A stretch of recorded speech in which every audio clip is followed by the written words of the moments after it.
warahmatullahi wabarakatuh. Waalaikumsalam warahmatullahi wabarakatuh. Gimana kabarnya teman-teman? Alhamdulillah, luar biasa. Allahu Akbar. Alhamdulillah bersyukur kepada Allah yang berkala ya yang sudah memberikan kita kesehatan sehingga kita bisa belajar bertemu pada pagi hari ini. Baik, sebelum kita memulai pembelajaran pada pagi hari ini, kita berdoa terlebih dahulu ya. Silakan Mbak Sumadia berdoa.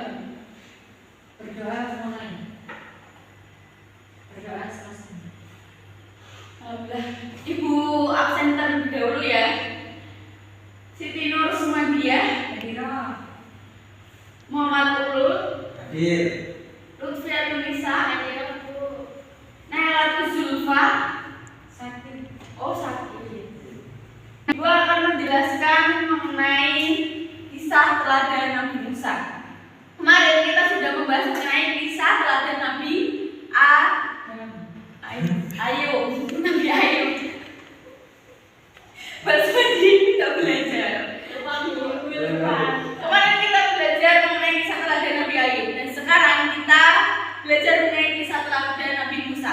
Apa yang ada di pikiran kalian ketika kalian mendengar kisah Nabi Musa? Tongkatnya, kemudian Laut. laut merah, ya identik dengan laut merah. Kemudian apa lagi? Itu pernah makan batu bara. Pernah memakan batu bara. Yang paling fenomenal lagi, Raja Fir'aun. Ketika kita mendengar kisah Nabi Musa, kita langsung teringat dengan Raja Fir'aun. Baik. Ibu akan menjelaskan mengenai sejarah kehidupan Nabi Musa, kemudian contoh perilaku Nabi Musa, keteladanan sifat-sifat Nabi Musa, dan terakhir hikmah dari kisah teladan Nabi Musa. Di sini ada yang pernah dengar mengenai kisah Nabi Musa, sejarah kisah teladan Nabi Musa? Belum. Oke, baik, Ibu akan menjelaskan. Yang pertama ada sejarah kehidupan Nabi Musa. Nah, pertama ada silsilah Nabi Musa. Kalian bisa Nabi Musanya ya. Musa bin Imran bin Fahis bin Azir bin Lawi bin Yakub dan sebagainya sampai bin Nuh. Sedangkan nama ibundanya yaitu memiliki nama Yukabat dan pendapat lain juga ada yang mengatakan namanya Yohanes bin Zal. Nabi Musa ini merupakan seorang nabi yang terlahir pada zaman pemerintahan Raja Fir'aun. Pada masa itu Raja Fir'aun terkenal sebagai raja yang takabur, kemudian lalim, zalim, dan yang paling fenomenal lagi, Raja Fir'aun ini menganggap bahwa dirinya itu sebagai Tuhan. Kelahiran Nabi Musa dianggap sebagai ancaman bagi Fir'aun. Karena apa? Karena berdasarkan tafsir dari para ahli nujum terhadap mimpi yang dialami Fir'aun. Udah pernah dengar mimpi Fir'aun itu seperti apa? Jadi Raja Fir'aun itu bermimpi bahwa akan ada seorang laki-laki penduduknya sendiri yang akan menghancurkan bahkan membunuh Raja Fir'aun. Maka dari itu Raja Fir'aun itu ketakutan. Nah, Raja Fir'aun itu memerintahkan untuk membunuh setiap bayi laki-laki yang dilahirkan termasuk Nabi Musa. Nah, ketika itu berita tentang pembunuhan bayi laki-laki itu terdengar oleh orang tua Nabi Musa. Dan orang tua Nabi Musa itu merasa khawatir akan anaknya akan dibunuh oleh pasukan Raja Fir'aun. Kemudian setelah lahir ternyata benar anaknya laki-laki, dan orang tua Nabi Musa ini mendapat bisikan dari Allah kalau silakan hanyutkanlah saja di Sungai Nil. Dan ketika ibunda Nabi Musa ingin menghanyutkan Nabi Musa ke dalam Sungai Nil, ibunda Nabi Musa itu nangis. Bagaimana gak nangis ya? Anaknya baru lahir harus dihanyutkan. Akan tetapi Allah membisikkan lagi. Intinya seperti ini. Apa yang sudah menjadi milikmu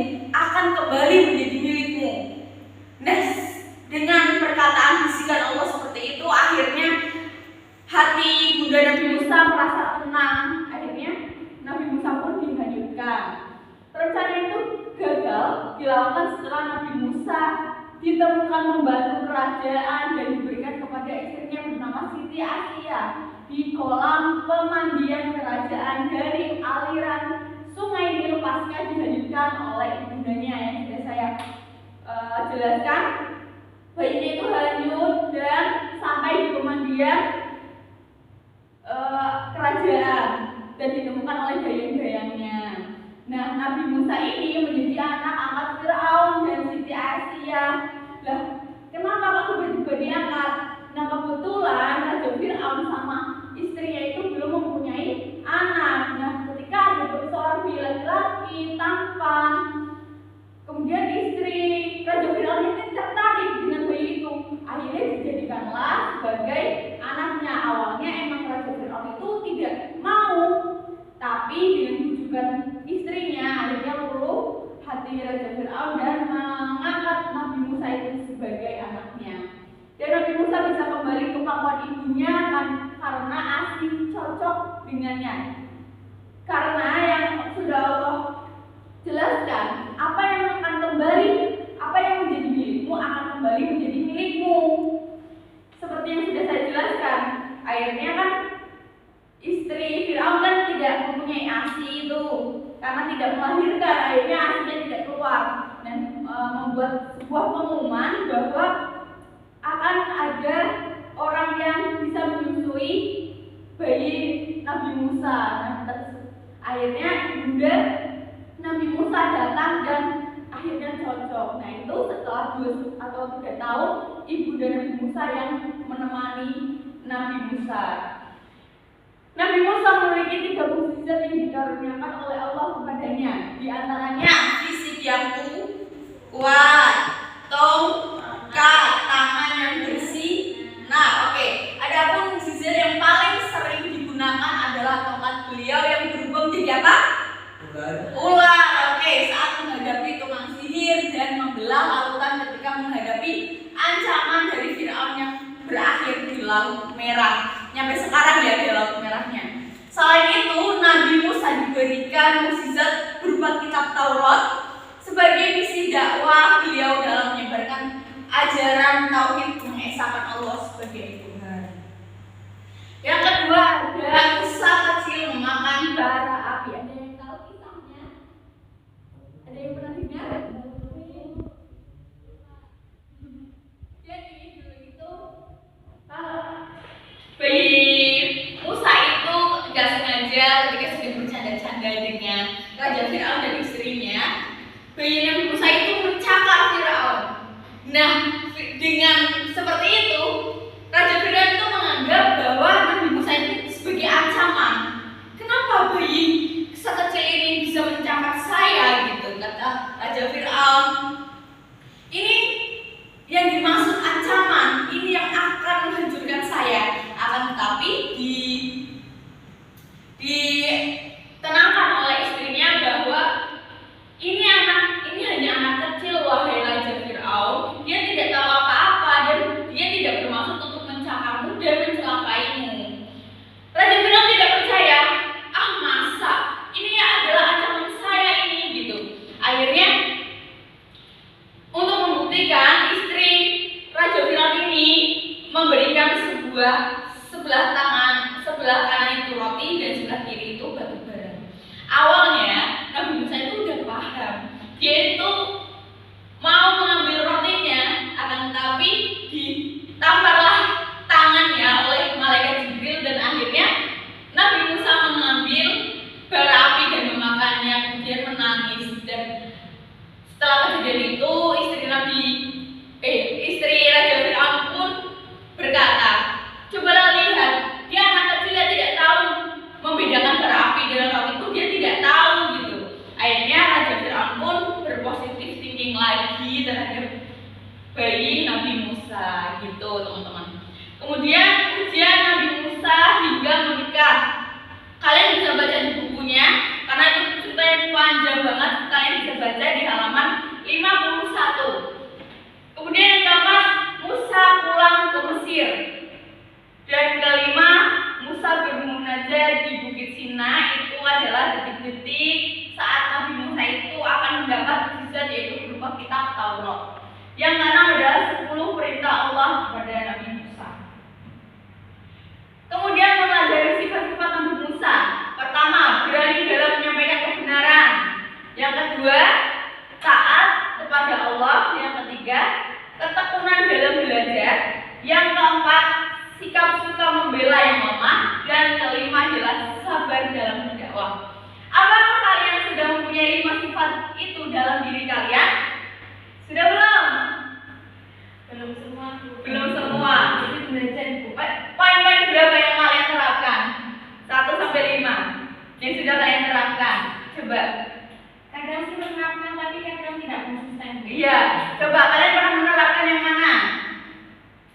Yang sering kalian terapkan? Yang poin 3 ya enggak? Ketekunan dalam belajar. Kadang-kadang tekun enggak? Ya, ketemuannya. Oke. Tapi banyak maknanya Bu. Yang selanjutnya, contoh perilaku Nabi Musa. Nabi Musa ini disebutkan mewarisi hikmah dari Nabi Yusuf dan ia dikenal sebagai pribadi yang sangat bijak. Empati Nabi Musa sangat iba terhadap perlakuan orang Mesir terhadap Bani Israel. Senantiasa berdoa memohon petunjuk kepada Allah. Yang pertama ada sabar, tabah, teguh dalam menegakkan agama Allah, dan yang terakhir bijaksana. Selanjutnya yaitu hikmah meneladani kisah Nabi Musa. Yang pertama ada bersabar dalam menuntut ilmu. Kalian kalau menuntut ilmu sabar nggak? Atau ada emosi? Emosinya disebabkan apa itu? Tugasnya banyak. Oke. Ditambah belum paham. Belum paham. Oke, baik. Yang kedua, selalu percaya pada Allah. Kalian percaya nggak sama Allah? Percaya. Percaya. Oke, bagus. Yang terakhir, berani membela kebenaran. Baik, dari yang telah disampaikan, diskusikan mengenai kisah teladan Nabi Musa. Dan silakan perwakilan aja yang untuk maju. Silakan dari Mbak Sumadia. Apa yang dapat Mbak Sumadia sampaikan? Yang Mbak Sumadia tangkap dari Yang saya ketahui mengenai Nabi Musa ini adalah mengenai tongkatnya. Tongkatnya yaitu yang bisa merubah menjadi ular dan terus apa lagi? Dan mengenai apa itu kekuatan Kekuatan apa? apa ya sabar dalam menghadapi ujian. Oh, Seperti soalnya kan harus sabar ya, apalagi itu kayak menjadi anak angkatnya seorang Raja Fir'aun dan Ibu Asia, dan itu merupakan keduanya itu kan kayak berbeda pendapat ya antara Raja Fir'aun dan Siti Asia tersebut. Kemudian Mas Lulu? Nabi Musa adalah nabi yang sekian menurut diputuskan menurut apa namanya diturunkannya kitab Taurat, agar para manusia itu menyembah kepada Allah Subhanahu wa Ta'ala, bukan kitab yang lainnya.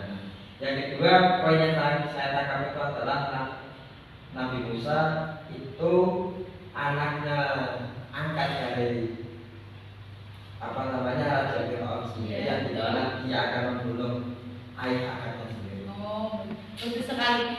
Mbak Lesbiatu? Iya, kurang lebih tadi juga sama ya yang sudah disampaikan. Kemudian saya lebih ke ibunda dari Nabi Musa, soalnya kan dari ketabahan beliau itu justru akan mengembalikan apa yang sudah kita punya itu lebih dari yang kita bayangkan. Jadi kalau kita percaya atas ketetapan Allah, apa yang sudah menjadi hak milik kita pasti akan kembali ke kita. Oke, tepuk tangan buat kalian semua. Ada pertanyaan nggak mengenai kisah teladan Nabi Musa? Ya, tidak dulu. Oh baik, berarti sudah paham semua ya. Silakan kalian pelajari mengenai kisah teladan Nabi Musa. Besok ibu akan menanyakan ke kalian per individu mengenai kisah teladan Nabi Musa, mengenai